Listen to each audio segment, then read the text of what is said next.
they were talking about, maybe trying to give a goal back. Had we given a goal back, I would have given up on this game. Because that is absolutely, that would just, there's nonsense. But for me, like Craig, I totally agree with you. There was nothing wrong that Smith Rowe did, absolutely nothing. David De Gea decided to roll around on the floor for no reason whatsoever.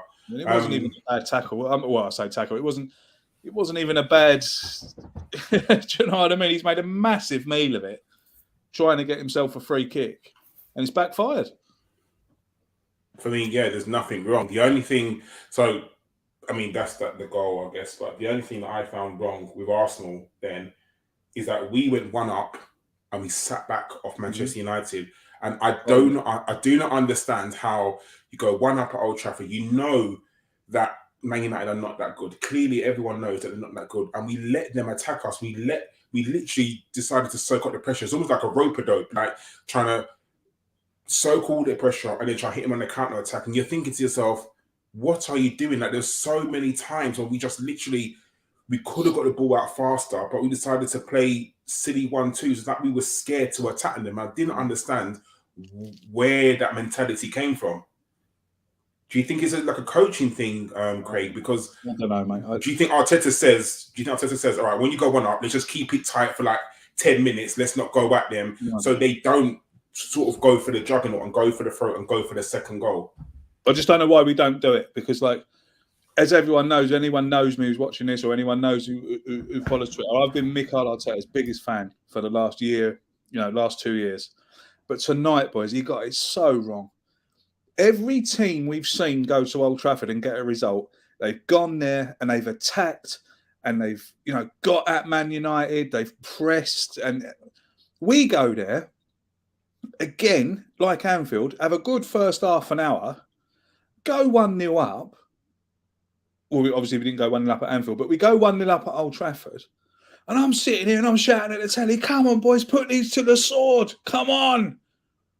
And you just don't get that reaction. So, yes, mate, you're dead right. Do we, is Mikel Arteta saying, all right, well, once you go 1-0 up, let's sit back for a little while? Because we've seen it so many times. We've gone 1-0 up against teams and we've sat back. And, of course, what happens then? We either end up drawing or we lose. I am genuinely embarrassed. Look, congratulations to Manchester United on their win, right? They beat us. Beat us fair and square. No, I have no problem with being beaten fair and square. But my problem is when I watch an Arsenal side, I'm not sure if it's because we've been so spoiled over the good years. I can't have it when I watch an Arsenal side who are so gutless going, when we're playing the big teams. Too much respect, not good enough. And I think the manager got it wrong tonight, Dan. And you know how a massive advocate of this manager I've been. And me. But he got it wrong tonight. You don't go to Old Trafford after being stuffed by everyone else and play Mohamed. No disrespect to El Neni, right? He cost us £5 million. He doesn't owe us nothing. But you can't go to Old Trafford where everyone is stuffed Man United, except Arsenal, and go with Mohamed El Neni in the centre of midfield. I'm sorry. You can't do it. The last time he started a game was the penultimate game of last season against Crystal Palace, where he had a run of 4 games playing the full 90 minutes when there was nobody else to play. But I think it was Femi in our WhatsApp group, but Partey gave the ball away or lost possession 6 times in the first half. Yeah. The number of times that El Neni would be partly at fault for that, I think are they called suicide balls, or is there a more friendly way of putting balls? Hospital balls, that's the word I'll use. Hospital balls to Partey, where Partey's lost the ball, but you follow that the ball back a bit and see that El Neni would do a 1-2, and you go, well, hold on, don't give it to Partey. He's got 2 men on him. No wonder he's going to lose the ball, and he did that over and over. Now, I don't know why. Looking at the tactics, Karl, why Arteta would go, right, first of all, with Tierney is the better left back, and we've seen that now because in 3 games with Tavares as a left back, we've let in 7 goals. Brilliant opposition, yes, but still let in 7 goals when all those other games we're going with clean sheet after clean sheet. He's a very good getting forward, but I don't want that in a game like this. I want someone who's a solid defender, and he was going forward way too much. And then Martinelli has 1 good game, you're back in the team. Now, was Saka injured, Karl? Why wasn't Saka starting? you got to think to And yourself. Lokonga. So I don't understand. I mean, I understand rotation. I honestly do understand rotation. We've got a lot of games coming up in a very short space of time as well. So we're trying to get minutes into people that maybe needed to play games. For me, I would have put Ainsley Maitland-Niles over Mohamed El Neni for a few reasons. One, because we're going to lose El Neni while he goes to the African Cup of Nations. So why would you not put those minutes into Ainsley Maitland-Niles, who's going to play? He's definitely going to play, because unless Granit Xhaka is back, which I know he's in training, but we don't know if he's how fit he actually is, we're looking at a midfield two of probably Ainsley Maitland-Niles and Sambi Lokonga. So you clearly need to play Ainsley Maitland-Niles. You need to give him minutes. Mohamed El Neni is only here for what, another 2-3 games, and then he's going to the African Cup of Nations. So I don't get that one as well. And you're looking at Manchester United's midfield of Fred, McTominay, and Fernandes. Why we need to go there and play two quote unquote holding midfielders, if that's what you want to call it, I don't get either. Like, I don't understand it. It's not like Manchester United midfield is blessed with attacking talent. So for me, the defensive setup was just a little bit weird. I mean, I know I still don't know what Partey is. I don't know what you class Partey as. What you say, oh, he's an attacking midfielder, defensive midfielder, he's a deep line playmaker, he's a holder, he's a box to box. Don't know what he does. So, but that's a conversation for a time. But for me, I'm neither here nor there with Arteta. Like you, Craig, like I'm not his biggest fan, but I'm not Arteta right at the same time. But I have to agree that I think today the setup was wrong. I truly do. Saka not starting, for me, you have to watch Saka. So if he's injured, then you can't let him play so long. Like if he's just coming back from an injury, which he did come off against Newcastle, then you have to say if he can only do 20 minutes, then he can do 20 minutes. And I'd rather have a 20-minute Saka on the pitch than not. So with that, I can kind of understand where his ankle may be a little bit shaky. So you just got to check to see what he can do. Martinelli playing brilliantly. I think that's a plus.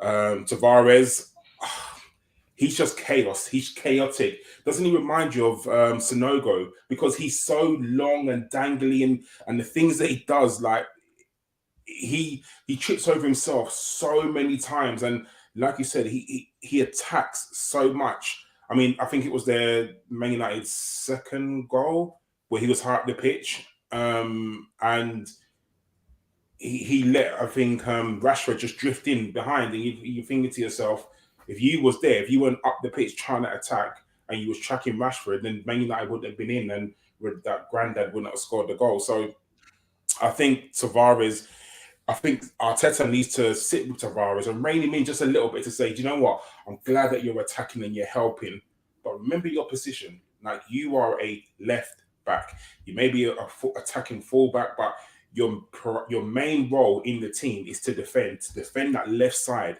Like, you can't keep bombing up the pitch and just trying to rely on your pace to get back. And I think that's my issue. Yeah, fair enough. We had this problem before where we had Kolasinac. As much as I love to see Kolasinac on the pitch because he's a mental case and he'll go through you as soon as look at you, he's not a defender. He was a good left wing back. He was good at getting forward, but at times you need defensive stability. And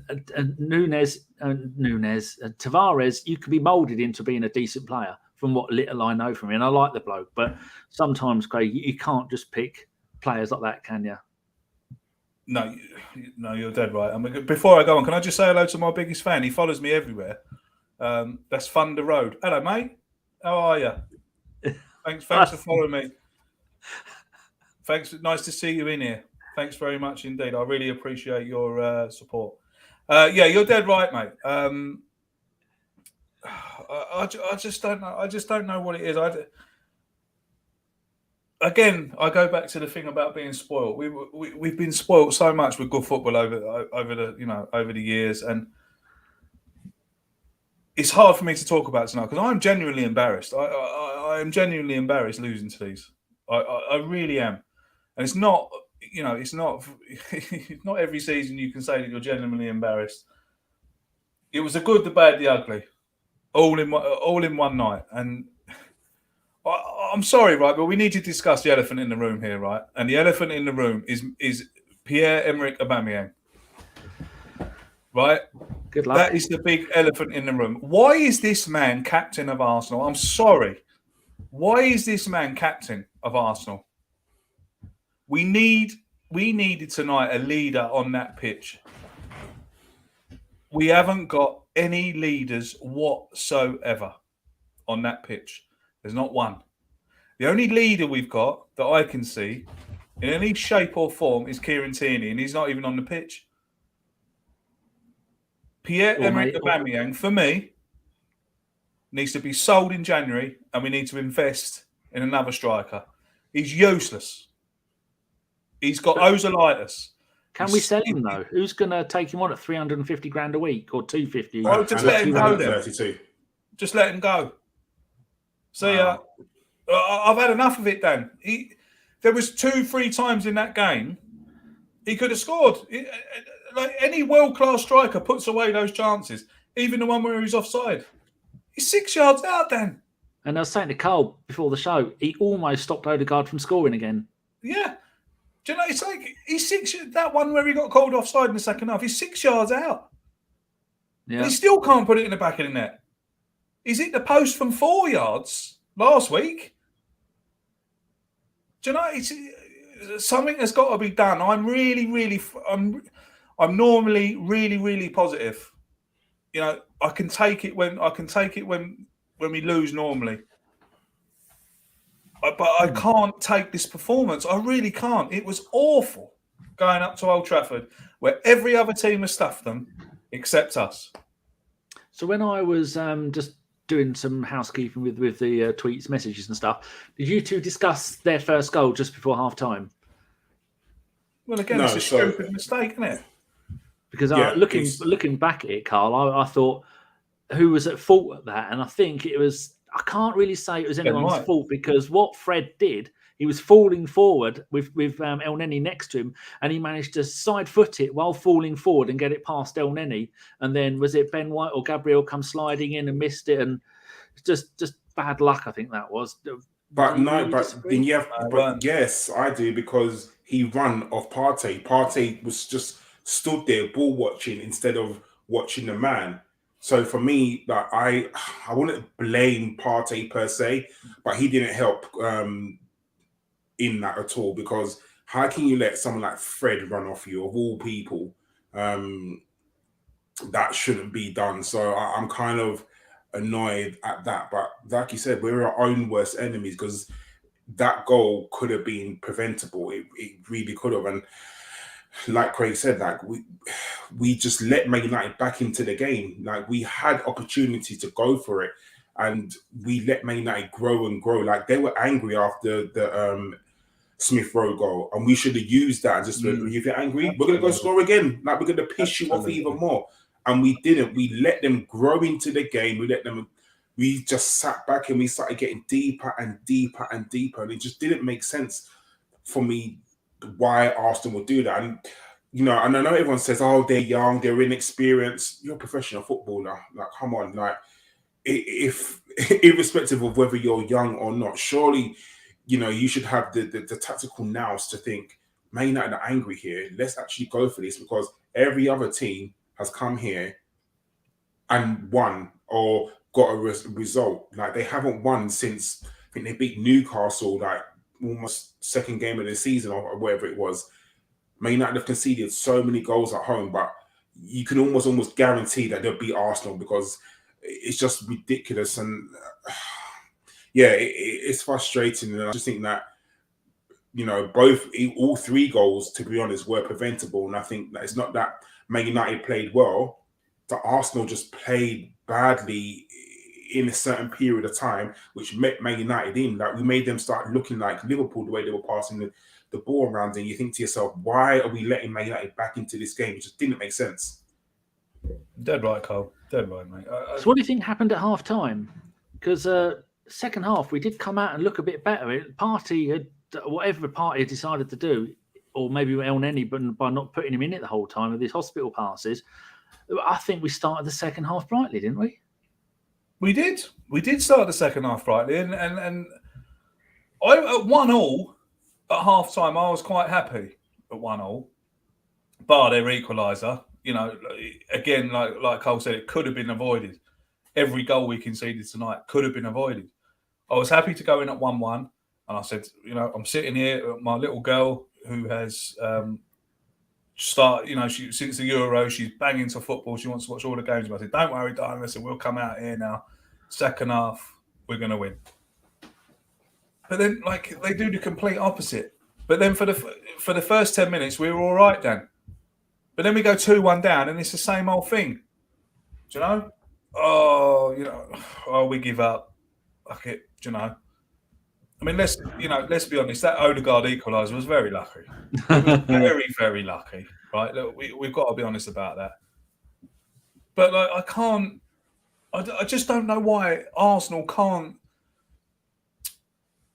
sustain any attacking momentum at all. They just cannot do it. And like Cole said, and I said, going to Old Trafford where everyone else has spanked them or got a result, and then it's our turn. And then, of course, when it's our turn, they're on a manager bounce. And I'm like, the footballing gods are just not against us. Not with us, sorry. You know, the voodoo that Man United have over us at Old Trafford is amazing. But Craig, would you say it's that, or would you say it's our own fault? Man United genuinely did not play well, but they didn't. No, you look at that game, and you look at we were worse, Cole. Yeah, you're dead right. You're dead right. We were worse. We were worse, and that's what frustrates me, and that's why I'm embarrassed, because we all know what this team can do. If they want to do it.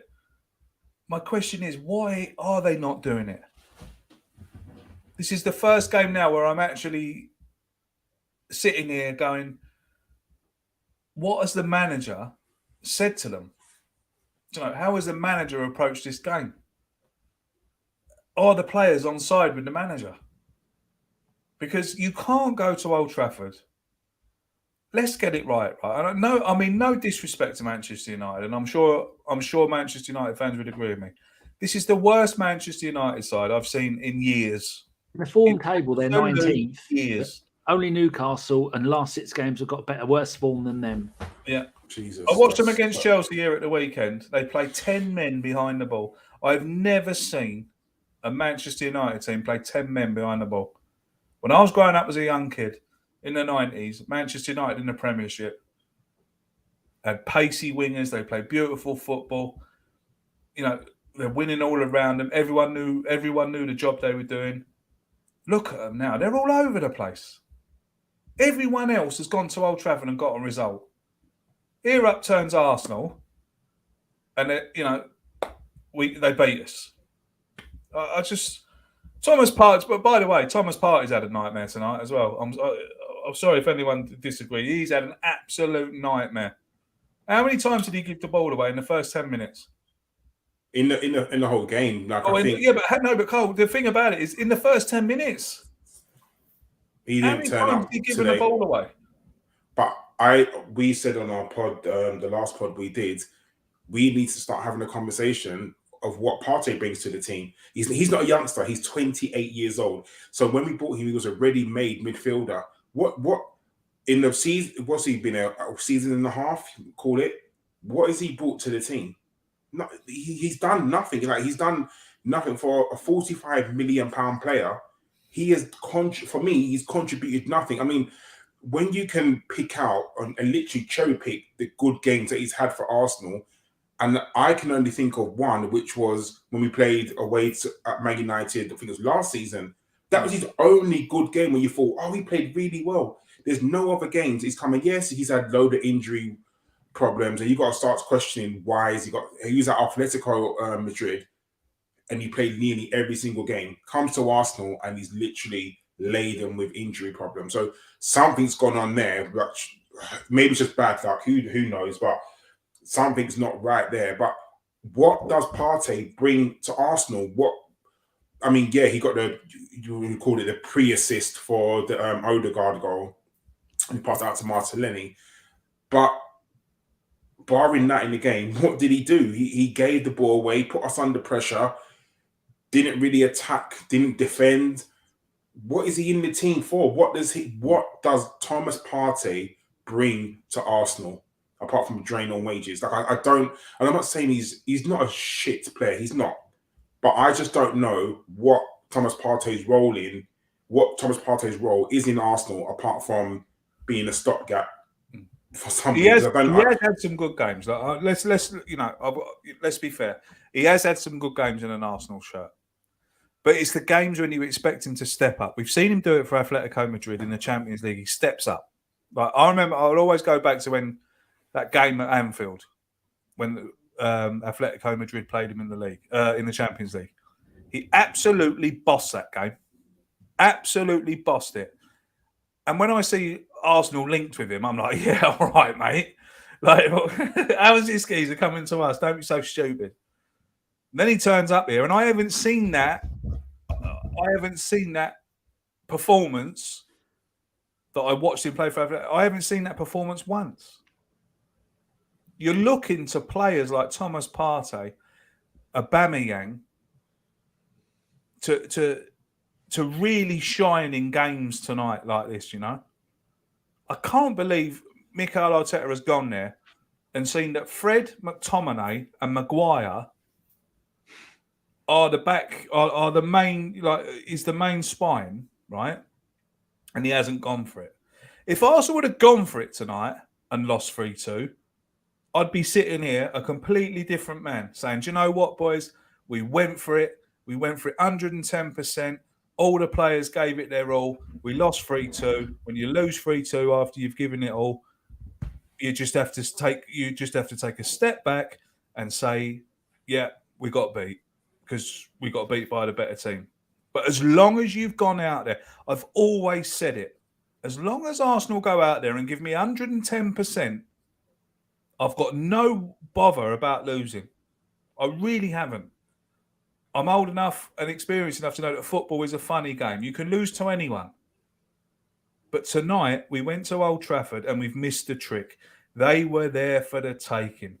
If we'd have gone 2-0 up, they wouldn't have been able to come back from it. The pensioner wouldn't have been able to do it. Their penalty was lucky. I mean, our goal was lucky, but their penalty was lucky. But it was a terrible tackle. Absolutely. I'm sorry, I have to agree. I don't disagree. Oh no, it was a penalty. Definitely was a penalty. Definitely. It's a stupid tackle. Well, it's not his job, though, is it? Brutal. Yeah, it's not his job, and I thought we were going to get away with it. But like Karl said about the our first goal, if I'd have been the opposition team, I'd have gone, yeah, that's a penalty. So you can't complain that it wasn't a penalty. But why he's making a last ditch, didn't even get the ball, attempt at that. But when I said lucky that the referee didn't see it, but then VAR did. But then we saw against Newcastle, was it, when VAR, when Tomiyasu was pulled down? No, when Gabriel was barged over against Newcastle, got nothing. VAR didn't pick up Tomiyasu when he was pulled down by Slabhead. You think, well, what's the point in VAR if you're only going to pick up things like that? It's so annoying. But where do we go from here, Karl? Is there any positives we can take from that game?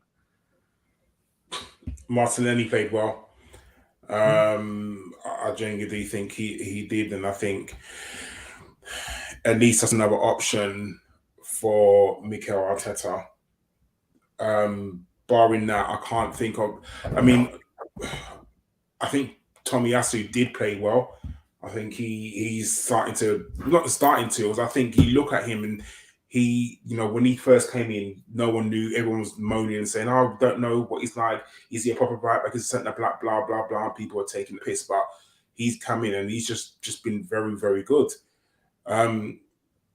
Odegaard getting a goal is a positive. There's loads of people that were sort of saying, "Well, is he good enough to play for Arsenal?" But he's got a goal, albeit fortuitous. A goal's a goal for me, makes no difference. But I don't know. I think this was a bad loss, and not bad as in, obviously bad in result wise, but just performance as well. Because Manchester United were there for the taking. How many times you go to Old Trafford and Man United are there for the taking, and we just don't do anything? And this was an opportunity. The only time I could think of the last time is, do you remember when Rashford burst into the scene? That we should have beat Man United that game, and then Rashford obviously popped up with 2 goals, and that's the last time. And I think, like Craig was saying, like Manchester United, you'll never see another time where Manchester United are there for the taking and we don't take the opportunity, because you're thinking that Man United can't get any worse. Like they can't get any worse than they are now. But as much as bad as Man United were, Arsenal were just not as good. Like, and it's just, I do not understand what went wrong today. Like, there's got to be, I mean, it'll probably come out in All or Nothing in the prime sub, like what happened in this game. Hell of a roller coaster of a show. We've got a quote here. It is. It's gonna. Rudy has gone and got a quote for us, like he used to do back in the olden days when we did this regularly. Arteta on the display today. If you look at the game, you would say we deserved much more than we got, but you get punished against this level of opponent, Craig. No, it's absolute. That's absolute rubbish. Absolute rubbish. Like, what did we deserve out of that game playing like that? I'm sorry. And another thing I want to say to you, Mikel Arteta, is how dare you bring a player onto the pitch to represent our club after he's turned down a contract extension? How dare you bring Eddie Nketiah onto this pitch to play for Arsenal after he's turned down a contract extension? I have been your biggest advocate. I'm sorry, and people have had a go at me for 2 years backing this man. And here we are now. I have to try and back a man who's given game minutes to a player who has refused to sign a contract. Why is Flo Balogun not in the squad after he's banging in goals left, right and centre for the under-21s, under-23s? You have a player on the bench who has refused to sign a contract. You have got to start growing a pair of bollocks and tell him, right, that's fine. If you're gonna refuse to sign a contract, you're training with the under-18s. I don't want to see you anymore. Mr. Balogun, here, son, you're coming to Old Trafford. 13 goals in 10 under-23 games. Plus, he scored in the under-21s in the EFL Trophy, and we're through to the quarterfinals of the Southern Group. One of only 2 Premier League teams, Chelsea, have got through to it as well. All the other Premier League teams have been out. But if you were Balogun, you must be thinking at Arsenal, hold on a second. I've signed a new deal. I've showed commitment to the club. You've not sent me out on loan. I'm scoring for fun against mediocre opponents. Why aren't I even on the bench to bring on? Because he's good in the air. And I saw one point in the second half, Eddie went for a header. I thought, oh, bless him. Yeah. Should have rubbed him on the head and said, oh, never mind, son, off you go. I mean, there's someone there, and by that logic, we shouldn't play Lacazette either. Well, has he refused to sign a contract, or is he thinking about signing a contract? I think they're both off. Well, then he's right then, Rudy. I make you right. If Lacazette has refused to sign a contract, then yeah, you're dead right, mate. I'm sorry, but if you don't want to play, I've always said this. My dad always used to say this to me. When I said to him, oh, why is he leaving? Why is he leaving? Why is he leaving? My dad always used to say to me, son, if he doesn't want to play for Arsenal, let him off. But you have to ask yourself, so whoever side leaked the Nketiah thing, whether it's Arsenal or Nketiah's team, because someone's leaked that 100%. And to bring him on against Old Trafford to try and get you a winner, like who's that benefiting? Do you think that it's showing faith? Oh, I brought you one against Manchester United at Old Trafford. It shows that we have faith in you. Because I'm sure Balogun and Nketiah got the same agent. So yeah, whatever nonsense he's saying to Balogun about minutes, was he doing? Saying what are they saying? Saying exactly the same thing to Nketiah. Like it makes no sense. Like Balogun must be sitting there thinking, why did I sign this contract when I played maybe two? Was he played about 2 games? He played obviously against Brentford, and I'm sure he came on in the League Cup game, didn't he, and scored, I believe. But barring that, not one Premier League outing. He must be thinking, what more do I have to do? Especially a game like today. Nketiah's, whoever leaked it, it's been shown that Nketiah is leaving. He's out. Surely Balogun must be thinking, what can I do? What more can I do? I've scored goals. I'm playing well, and I still can't get, even on the bench. Like, this is where I question Arteta's man management a few pods ago, and I still think Arteta's man management is wrong. I honestly do, because he's got his favourites, Karl, hasn't he? And that's the problem. And for me, it's almost like he doesn't want to play anyone who wasn't his signing. Like, listen, he wants to put his own stamp and authority on the team. That's fine. He's the manager, he can do that. But Balogun, for me, surely, even when Aubameyang goes to the African Cup of Nations, he's got to be in and around the first team. Now, surely you would start playing him from now. You don't want to throw him in at the deep end. You want to start bringing him in now. And it's just, I don't know. I honestly think that Arteta's man management is not the greatest in the slightest with his players. And yeah, playing Nketiah or bringing him on today, for me, when it was leaked a day before that he's not going to sign a contract, makes no sense whatsoever. Exactly. I mean, I'm pretty sure there's a lot of Arsenal fans around were like me. I'm sitting here, armchair fan, shouting at the telly. Why are you bringing him on for? He's just refused to sign a contract. You know what I mean? Where does that happen? What other football club brings on players that have refused to sign a contract? It's mad. It's utter madness. Especially when you've got a £72 million player sitting on the bench as well. The £72 million player, someone had our pants down over him, Cole. You know me, mate. I've said it over and over and over again. We signed him. 2 weeks later, Ronaldo Sanelli gets sacked. And here we are now sitting with a £72 million player who trips over his own feet. So, I don't know. Someone's had our pants down over him. Josh said in the group, Karl, didn't he, that the only way he can deal with the Pepe transfer is to hope that it was 7.2 million, round trousers the rest. Then I replied with about £7.20. I think that's easier to deal with. But it's nothing against Pepe. He's a hell of a player. He will be brilliant for some team who lets him play. Chris always says, and we hate to admit that Chris is right, but you let him play as in a kind of Henry role, where he can play out wide and he can come up front. The trickery that he's got, maybe not at the top level for Arsenal or any of the other mid-table teams in the Premier League, but he'll end up going to France or Spain or somewhere like that. Actually, he'll probably just go back to France and he'll be getting 20 goals a season. And we'll look at him and go, why? It's a completely different league, though. It's a different league, mate. That's why I said he got 20 in the Farmers League. The French league is, it's like there's two teams going to win that.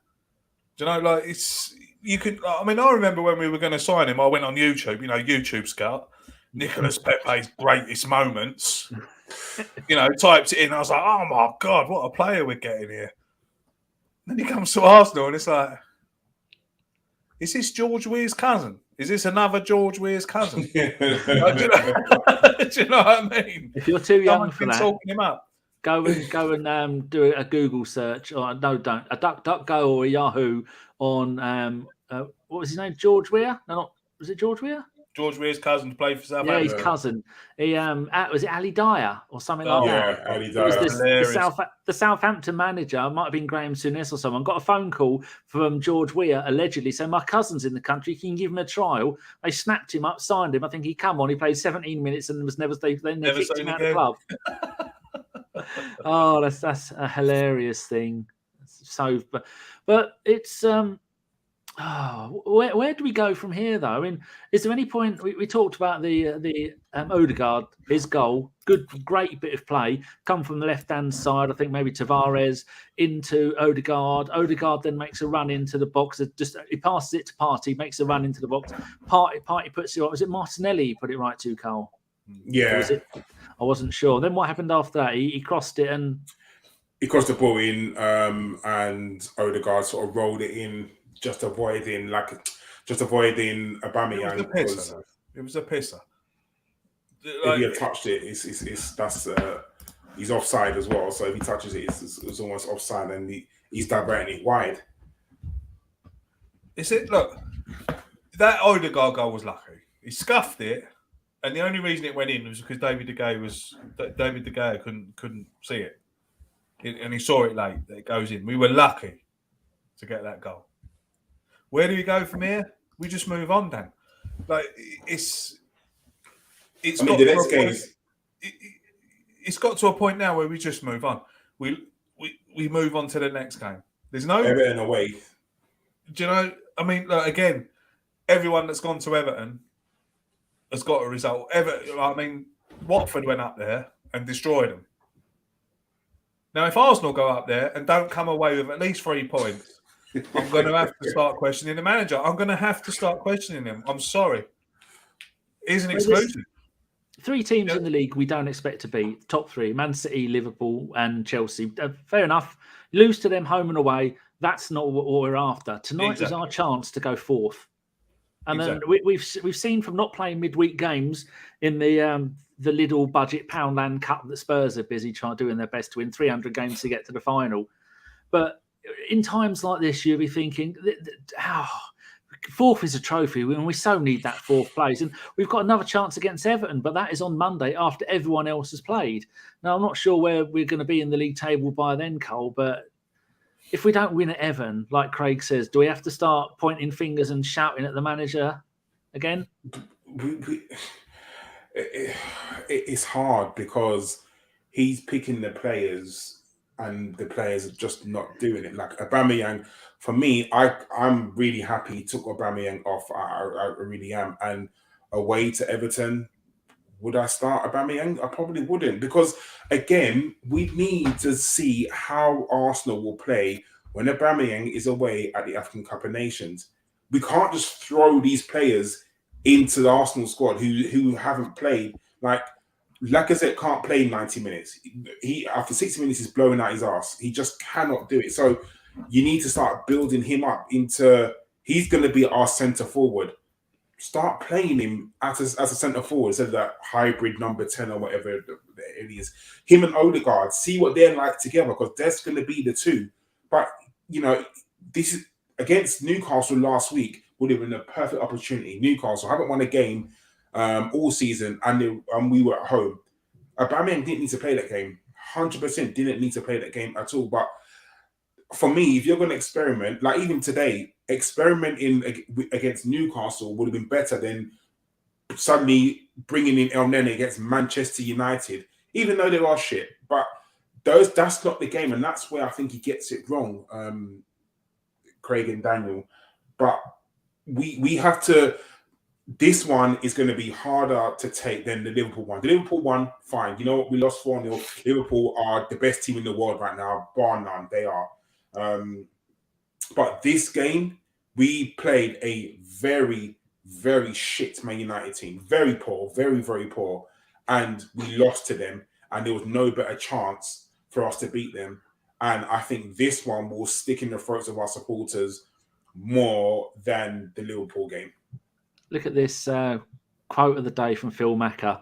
Buying Pepe is like buying one of those surprise boxes where you don't know what it is, what's inside, but it could be a bar of gold, but it turns out to be a turd. Yeah, exactly. I would describe it as going to a nightclub, putting a really fit bird, thinking, "Gosh, she's got a," or bloke. Like it's like the old Ali G saying, isn't it? You pull down the Wonder Bra and there's nothing there. Do you know? Like, sorry, no, it's only a joke. I'm not being sexist. You don't have to apologise on here. Just listen to some of the stuff. Yeah, but I know there's snowflakes about. They'll be trying to cancel me now for saying that birds ain't got big boobs. I thought you were talking about a bloke wearing a bra. Yeah, exactly. Could have been a bloke wearing Stag night. You never know. You can't misconstrue what people are saying. But isn't this the shows the state of Arsenal at times when we don't win? We're all having a cut bloke who didn't even play the game.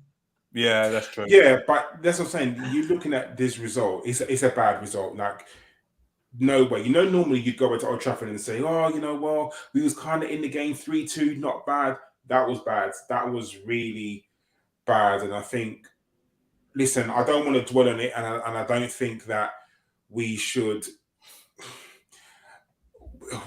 Sometimes we need to move on very quickly. Everton away is a game that we can win. It's a game that we should win. Everton are absolutely poor at the moment, but so are Man United. But it's a game that we can win. We can definitely go away to Everton and beat them. And I think we need to. We have to. If we don't win against Everton, and even a draw is not good enough. We have to win because Man United, sadly, are going to get better. They've got a manager now who kind of understands football rather than Ole. So Man United are going to get better. Sadly, that lot up the road, they're going to get better. I hate to say, but fixtures, Karl. Spurs have got Norwich on Saturday. They're going to win that. They'll go above us. Man United win, they above us, and Wolves will win and they'll go above us. We'll be 8th on Monday. Got a quote, a couple of quotes from Rudy as always. Cheers, Rudy. Arteta. I think we're sloppy in possession. We gave the ball away to the opponent and suddenly there were so many errors that gave them belief. And the second quote is, this is a funny one, Craig. Arteta. The senior players lead and the young players have to follow. Well, isn't Aubameyang and Partey, aren't they, the senior players? We don't want the young players following them. Look through the side, Dan. Look through the side. You've got Ramsdale's a young fella. Tavares a young fella. Gabriel's a young fella. Ben White's a young fella. Tomiyasu, young fella. Yeah. Thomas Partey, senior. Lokonga. El Neni, senior. Martinelli, young fella, Saka, young fella, and Aubameyang up front. So, what is Arteta saying? He's only got 2 seniors in the team. So, what's he saying? Lost in translation. So is that a roundabout way of saying he's only got 2 senior players on the pitch, 3 senior players on the pitch.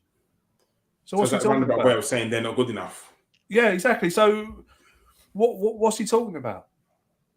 You only got 3 senior players on the pitch, Mikel. If it was 8 senior players, then I'd say you've got to look at Smith Rowe and Saka and Ramsdale and White and Gabriel and Tavares and Lokonga, and you can't come out and say that. That's just trying to deflect away from the performance. Good point here, Karl. Too many people here. His name begin with a K, and I get confused. Ola, is that one word or is that 2 words? Olu, call him O. To be fair, there you go. To be fair, we were playing Man United. Ronaldo, Fernandes, Rashford, Sancho, and the rest are team not exactly Sunday League players. No, I disagree. Yeah, but that's irrespective. They're not playing well. You can have a league. You can have players who are brilliant, but Man United as a club were not playing well. They didn't play well today. All the players you named, Man United scored. A tap in from 6 yards out it was, and then scored a penalty. So they weren't exactly absolutely destroying us. They weren't Rashford weren't destroying us down the wings. Ronaldo, what did Ronaldo actually do in that game apart from score a tap in from 6 yards out and a penalty? He didn't do anything. Tried to score 2 overhead kicks, which both of them, one he missed and one went wayward. Fernandes, what did he actually do? He didn't dictate play. He didn't, destroy our midfield. He didn't really do much. He got a goal. Well done to him. But Man United did not play well. They didn't play well in the slightest. We just played badly, which made Man United look like they were better than they were. I don't understand. For me, I genuinely, this one hurts a little bit. One, because I hate Man United. Tottenham are always the one that I hate more. Man United are the team that I hate the second. They're my original old enemy. Like Craig, child from the 90s. So I hate Man United with a passion, 100%. Those are the games I lived for, Arsenal versus Manchester United. And this one does hurt. This one really hurts because they were there for the taking today. We could have beaten them so easily, and it was our own undoing that stopped that from happening. Can I just... There's a fellow in the chat there saying that we're talking rubbish, right? Can I just ask... That's fine. I absolutely 110%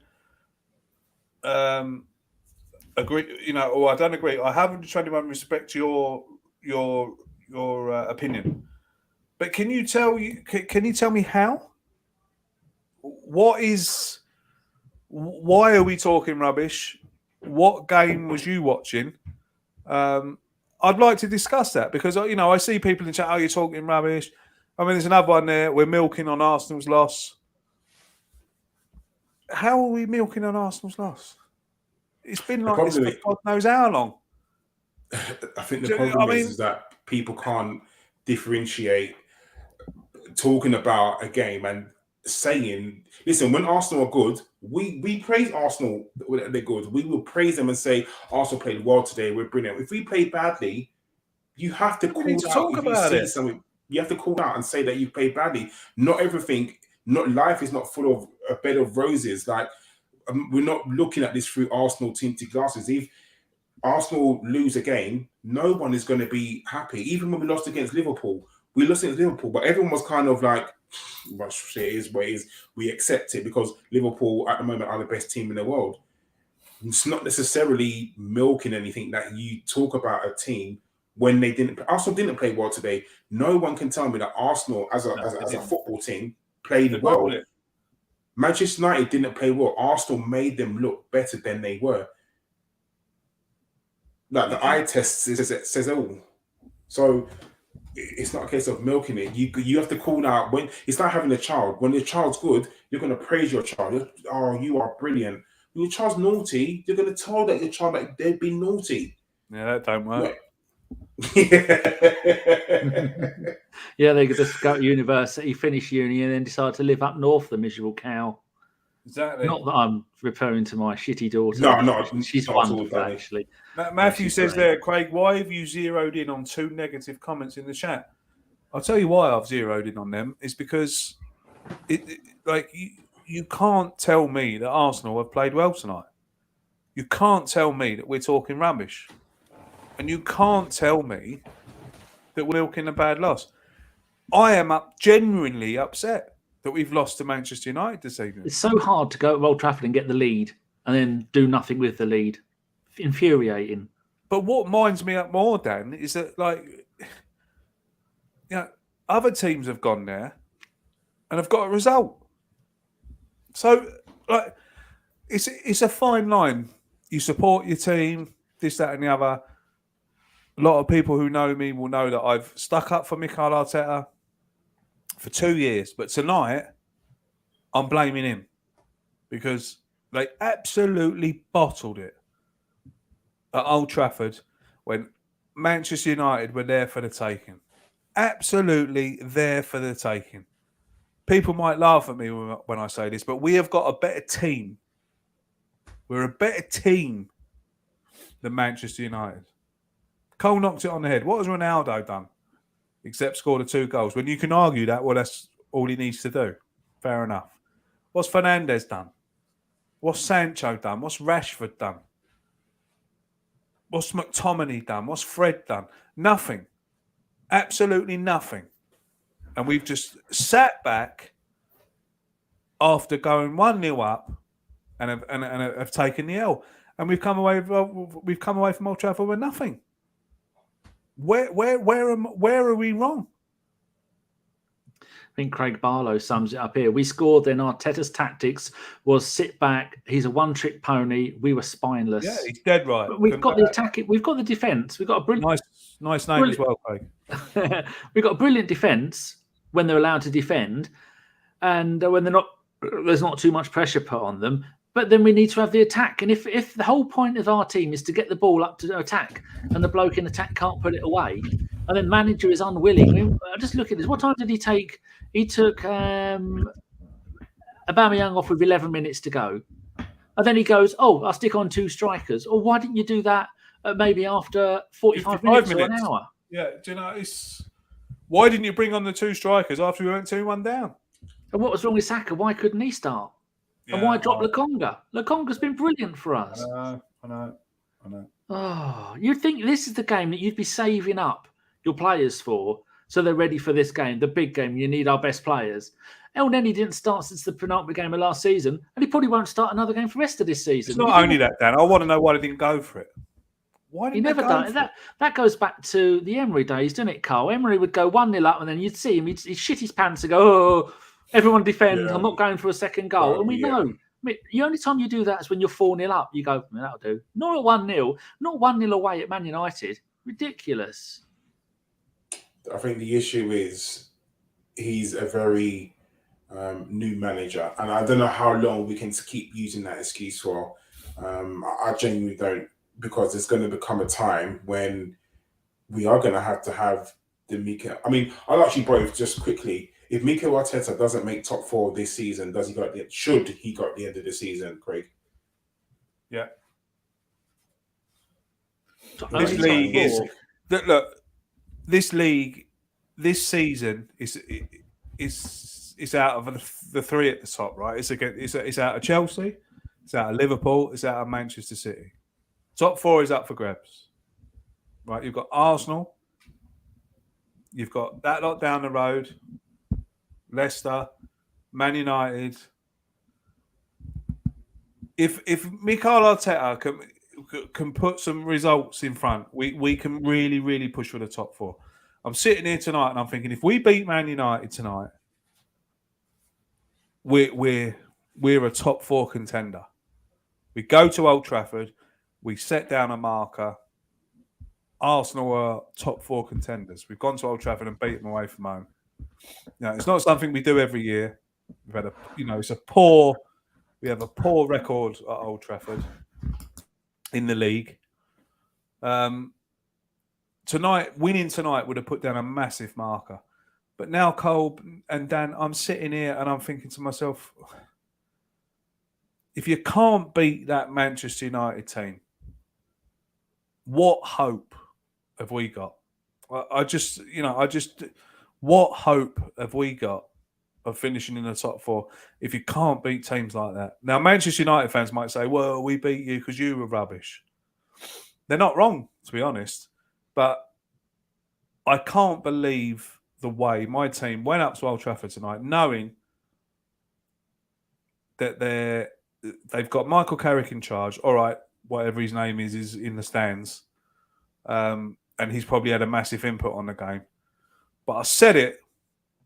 I was on another podcast, a Total Screamers podcast. I said it. I don't believe it. I knew Manchester United were going to get a new manager before we played them. I knew it. And of course, they have a big manager bounce and they beat us 3-2. But I think that we made it very easy for them to beat us 3-2. I'm very disappointed in the way we performed. I'm very disappointed in the tactics the manager played. We should have gone there. He should have played his most attacking side and we should have gone for it. Because like I said before, if they'd have gone for it and we lost 3-2, I would have been, do you know what? You get beat, no problem. That's my whole game review in 5 minutes. Well, before we go, Karl, should we do some questions? Yeah. Do you want to ask them or shall I ask them? It's up to you, I don't mind, Danny. I'll put them in our chat, and then you can, while I'm putting them in, you can ask the questions. Okay, this one is from, I'm assuming that's Henry. What position? Okay. Ronri, hello. What position do you think we generally are capable of this season? I mean, I guess we've just spoken about that, but Craig, do you honestly think that we can get top 4 this season? Because you don't think so? No. Not on tonight's performance. There's got to be some miraculous recovery after this game for us to finish in the top 4. Do you know what, Cole? And do you know what? Is that Rennie? Do you know what, Rennie? If we'd have beaten Manchester United tonight, my answer would have been absolutely no problem at all, because the confidence would have been flying through the team. confidence would have been flying through the club. Confidence would have been flying through our supporters. We've beaten Man United away. Something we don't always do. But after tonight, no. I don't think we've got the resilience, and I don't think we've got the bottle to finish in the top 4. I don't know, 6th or 7th. 6th or 7th would be. I don't know. It's not acceptable, but 6th or 7th is what I can see. There's no better chance of us getting to the top 4 than this season. Poor Man United side, that lot of the road, all in disarray. West Ham are playing. But you see, the thing is, Cole, is that Manchester United have brought in. I can't even pronounce his name. Ragnarok. What? Ragnarok, the one from the Marvel universe. I think his name is. Yeah, right. They brought him in. They brought him in to kind of steady the ship.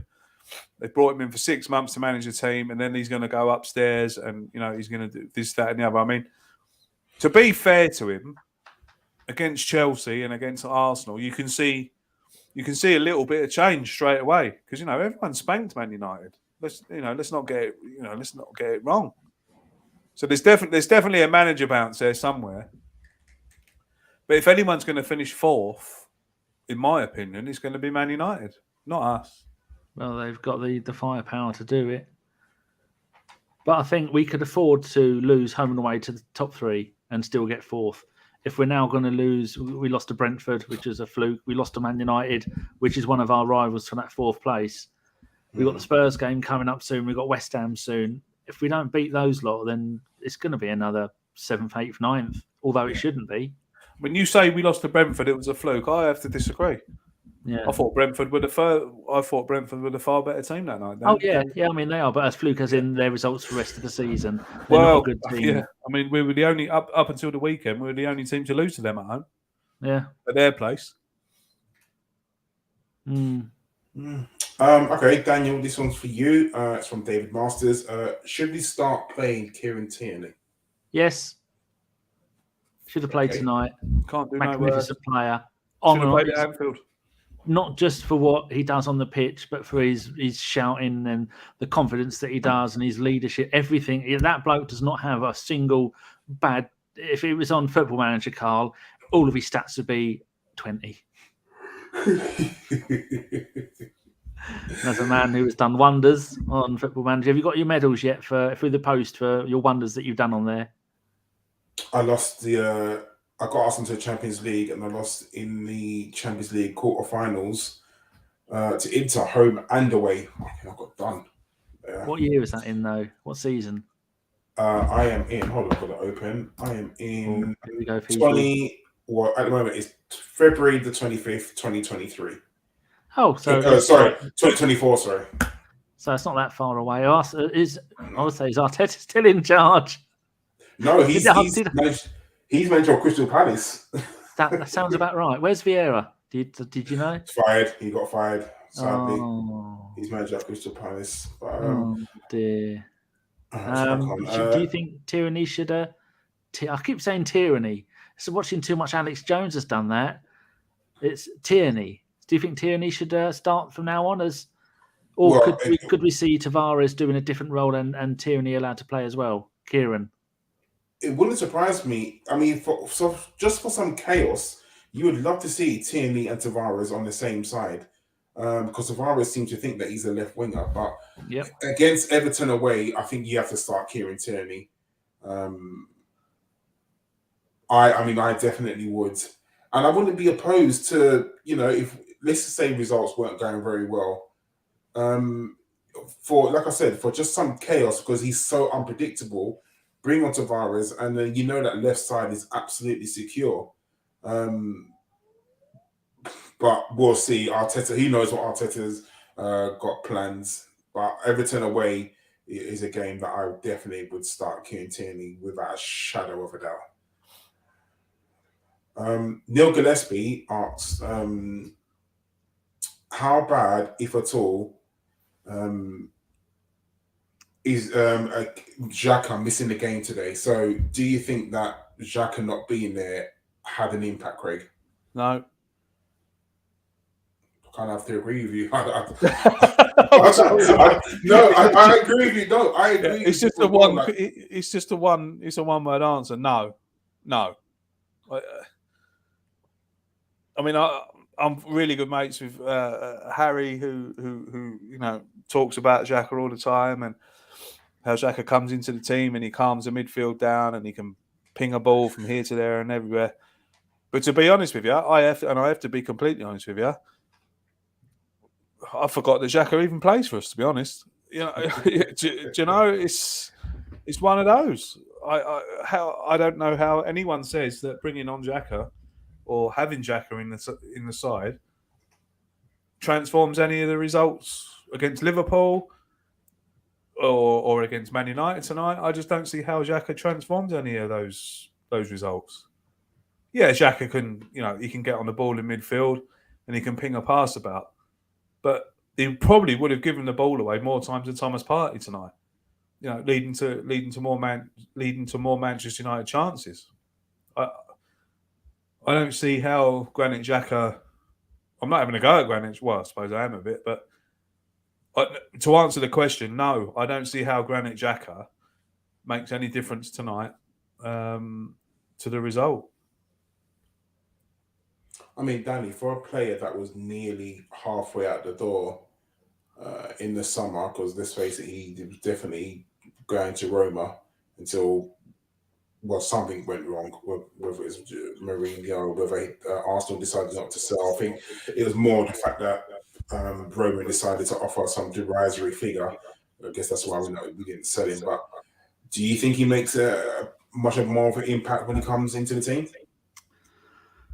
I like his when he has a good game. I like it when he gets stuck in and gets stuff done. And when he plays with Partey, he's been good. But his future isn't at Arsenal. I still think he'll be gone in the summer.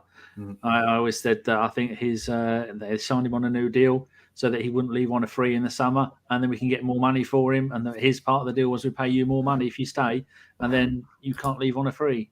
Maybe something, only saying that because that's how it's happened before with clubs. I know nothing. I think that Granit Xhaka was signed on an extended contract because Mikel Arteta had no one else.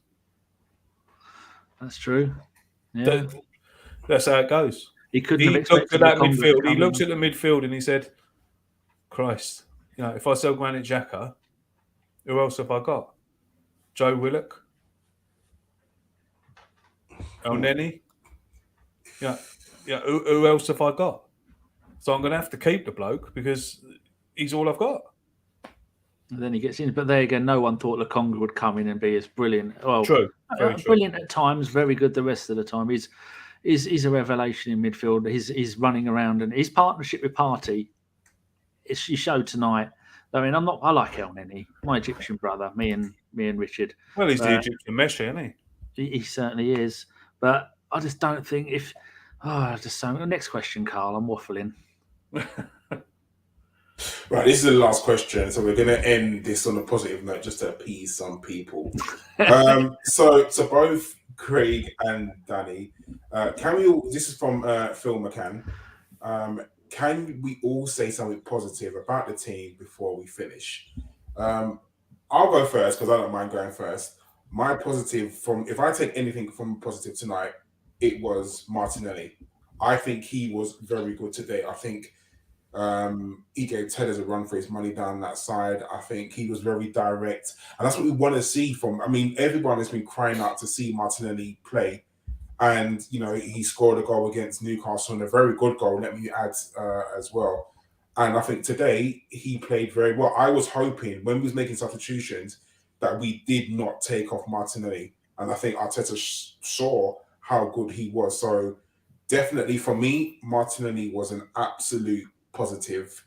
If I was to do one more positive, I guess it would be the ruthlessness of Arsenal for the first goal, of not giving up, of maybe seeing, even if they did see that he was on the floor and we still managed to put the ball in the back of the net. And I think that was brilliant because back in the day, we would have stood on the ball and put the ball out of play if we had seen him on the floor, the goalkeeper. So for me, Smith Rowe scoring again. That guy is just getting better and better. He really is. He's going to be something different when he gets older. And the more he plays, is the better he gets. So for me, Martinelli and Smith Rowe are the positives from today. Danny, what's your positives from today? Can I say Ronaldo's 800th goal? You can't. It had to be against us, didn't it? Oh, as much as I hate what he does to us, what a magnificent player. And he'll still be playing when he's 40. He may well be playing for Barnet as player manager in the conference, or knowing Barnet in about the 12th tier of football as we get relegated season after season. I did like the way some of the silky skills that Odegaard was pulling off. That was nice to see. I love seeing El Neni on the pitch because I just like him, but it wasn't a great night for anybody. Ramsdale getting angry, that always makes me smile. It was nice seeing Nketiah come on. That made me laugh for the wrong reasons. I don't know. I'm just going to say the positive thing is the young players that we have and the defence that we are growing. We're nurturing that defence and these young players we've got coming through. So that's more of a season thing. But Craig, how about you? I'm really sorry. I'm really, really sorry, and I'm sorry to put a massive negative spin on it, but I can't see any positives out of tonight at all. I can't. I hate Manchester United with a passion, an absolute passion. And to watch my team go there tonight and roll over and let a geriatric score 2 goals, I can't have it. I'm sorry. I know people are in the chat now. Oh, Craig, I just can't see a positive. I can't take a positive from losing to Manchester United. I'm sorry, I can't. Stop it, Craig. ESR and Martinelli were class tonight. Were they? ESR had quite a poor game for seconds. Yeah, exactly. Were they? Was Martinelli? Was Martinelli our best player on the pitch tonight? No. Was ESR our best player on the pitch tonight? No. I can't pick a best player on the pitch because they were that bad. Do you know, he drifts in and he does a bit of good and he does a bit of bad and you don't see him for 15 minutes. I'm sorry, but people who think that Martinelli and ESR and ESR played well tonight, I can't agree. I'm really sorry. I think in a sea of mediocrity, you have to look at something. You have to find a good in everything. Karl, you don't. You don't have to look at something. You just have to take it on the chin and say we were shit. We were shit. We were bad, but you can't, even if you go away to Old Trafford and score 2 goals. I mean, yes, even in these shit, poor Man United team, excuse my language, like Man United are bad. They are really, really bad. We scored 2 goals, and I'm not one of these glass half full people. I'm pissed off that we lost to Man United because my hatred for Manchester United is exactly the same as Craig. Like I said, I was a child in the 90s. That first, you're taught to hate Tottenham, and the second team you're taught to hate is Manchester United. I hate them with an absolute passion. Some of my friends are Manchester United fans that I got in school. It was either you support Arsenal or support Man United. There was no in between. No other teams really existed back then. Few Liverpool supporters, but we were bad and we should have won today. And again, we are our own worst enemies because we messed it up for ourselves. Man United didn't play good. We just played very badly. But on what? I'm sorry to play the devil's advocate here, Karl, but on what display should we have beaten them? We bottled it. We bottled it. Had we got our tactics right, we win that game. We do. If we don't sit back after the first goal and we attack them, look after they scored their second goal, and we decided for that brief 2 minutes after they scored, we attack them, we score a goal. Fortuitous or not, it's still a goal is a goal. But that just shows that when we attacked the Man United was scared because it just shows that they weren't that good. Now, if we carried on that same form, we win. It's true what Stefan Selby's saying there. If Odegaard didn't foul Fred, I mean, it's all if, buts, and maybes. Of course it is. But if he doesn't foul him, do I think we go on to win that game? I think there's a strong possibility we do. Yeah, but you can't say that, can you? I'm Yeah, sorry. it's all if, buts, and maybes. It's all if, buts, and maybes, isn't it? Like it's. I massively respect your opinion, but like you can't. People in the chat are saying it. If Odegaard doesn't foul Fred, this, that, and the other, but he did. There's no point in trying to go, oh, yeah, well, if De Gea had let the ball in, we'd have won. So, there's no if, buts, or maybe. There is no if, buts, or maybes. We were poor tonight. We made Manchester United look good. We made Fred look like Zinedine Zidane. And that's where I've got a problem.